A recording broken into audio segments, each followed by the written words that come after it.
Éclipsé par Dubaï, Sharjah est l'un des 5 petits émirats qui composent les Émirats arabes unis autour de leur capitale, Abu Dhabi. Le marché central, connu sous le nom de Souk Bleu, regroupe 600 échoppes. De conception moderne, il respecte la tradition architecturale arabe et islamique.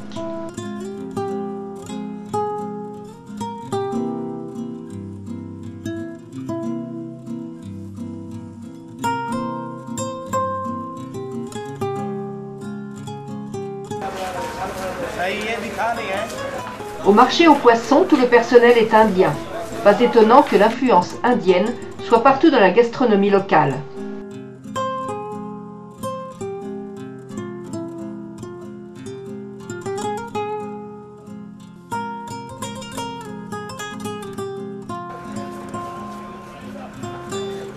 La diversité des produits est étonnante.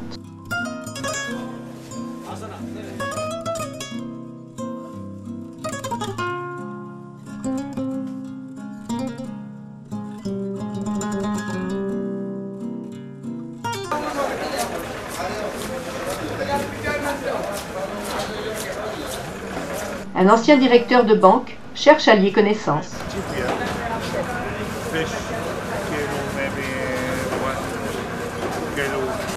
En face, le marché aux fruits et légumes déploie son arc-en-ciel de couleurs. Las manos ya no bastan, los ojos se hacen pocos, la fuerza nos empuja sin destino. Cuando un sueño no te viene a respaldar, déjame mostrarte mi dolor. Rétabli dans son décor des années 50, le musée voisine avec la seule tour à vent circulaire des Émirats.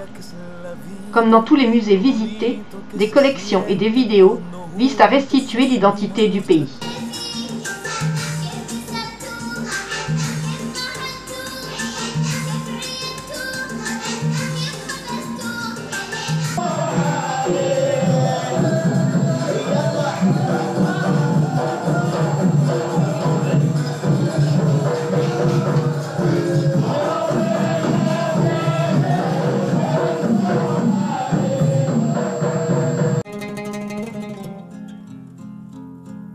Alors que nous filons vers Musandam, cette pointe nord de l'Arabie qui fait partie d'Oman, un orage aussi soudain qu'inattendu balaie le désert.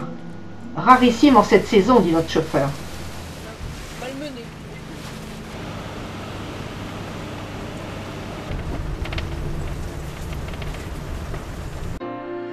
Au matin, le soleil est de retour sur Kassab, la capitale de Musandam, qui compte 27 000 habitants. Doigt tendu vers l'Iran, avec qui elle commerce depuis des années, Musandam crée un étranglement formant le détroit d'Ormuz. Cette presqu'île, longtemps militarisée, ne s'est ouverte au monde extérieur qu'en 1990. Des dauphins nous accompagnent dans le plus grand fjord, long de 17 km, qui s'enfonce au milieu de montagnes hautes de 600 à 700 mètres au-dessus d'une mer émeraude. Ils chassent les sardines abondantes dans ces eaux.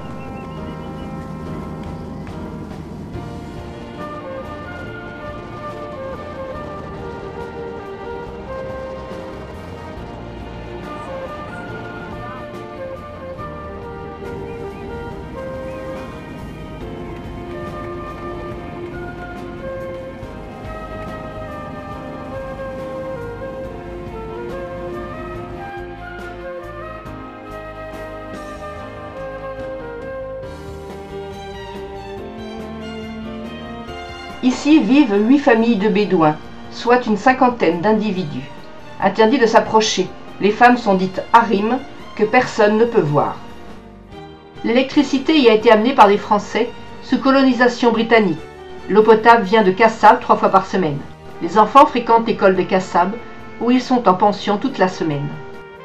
L'île du télégraphe pour un premier bain. Ce caillou est appelé ainsi depuis que les Anglais y ont installé en 1864 un relais du premier câble télégraphique sous-marin du golfe Persique reliant le Pakistan à Londres. Allez, pas 23.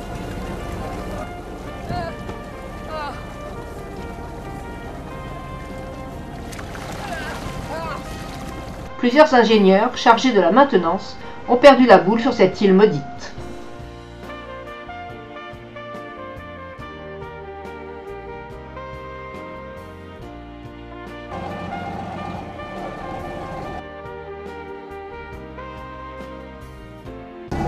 Et comme je reste nostalgique à la chanson française, et je vis dans un petit patelin un petit peu perdu comme ça, donc la chanson me fait passer le temps, hein. Un peu de lecture, un peu de musique, et puis voilà. Il n'y a rien à faire ici, hein, à part travailler, manger et dormir.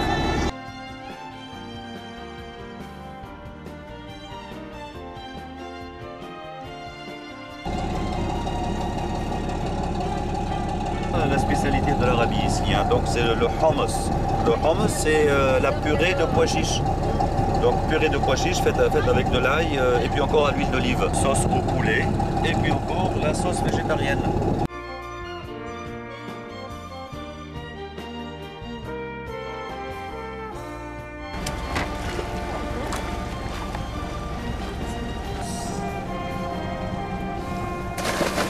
Cham, le plus grand village du fjord, compte 115 habitants et une mosquée.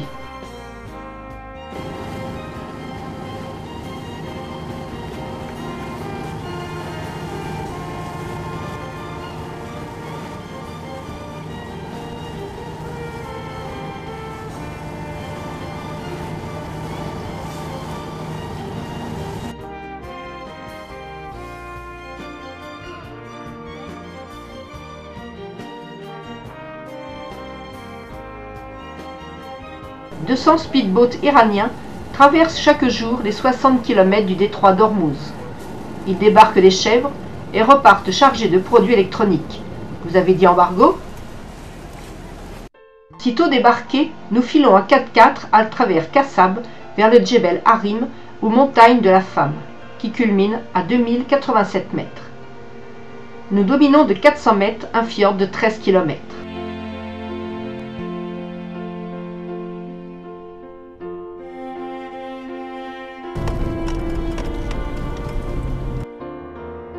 Au milieu des monts arides, quelques maisons, plaques tournantes du trafic avec l'Iran. Des habitats troglodytiques sont encore occupés.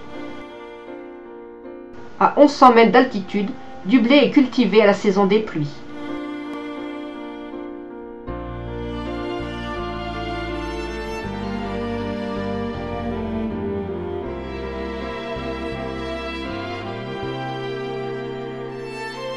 Le dôme du radar que l'on devine a été installé par les Anglais pendant la Seconde Guerre mondiale. Émergés depuis le milieu du Crétacé, les fossiles abondent, certains sertis dans des roches volcaniques sous-marines.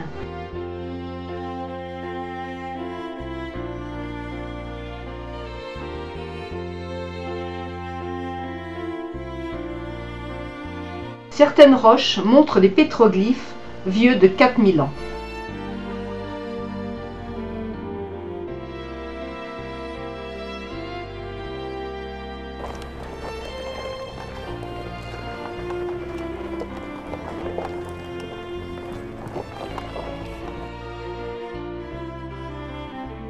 Un vieux village en pierre sèche qui se fond dans le paysage.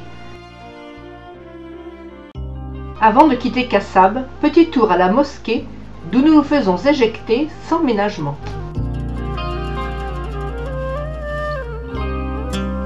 Encore un fort édifié début XVIIe par les Portugais, lui aussi aménagé en musée des arts et traditions populaires. La cabane en pierre sèche reproduit l'architecture vernaculaire.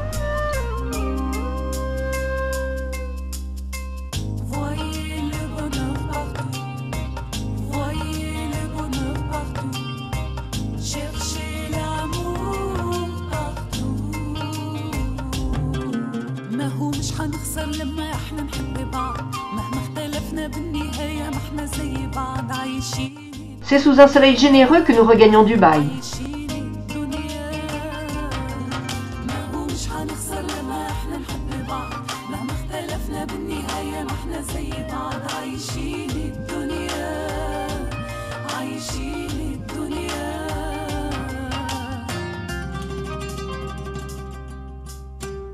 En route, nous allons faire un stop dans l'émirat Ras Al Khaimah, le temps d'une pause déjeuner chez l'incontournable indien du coin. Ras Al Khaimah fut le 7e émirat à rejoindre en 1972 la Fédération des Émirats arabes unis, créée le 2 décembre 1971.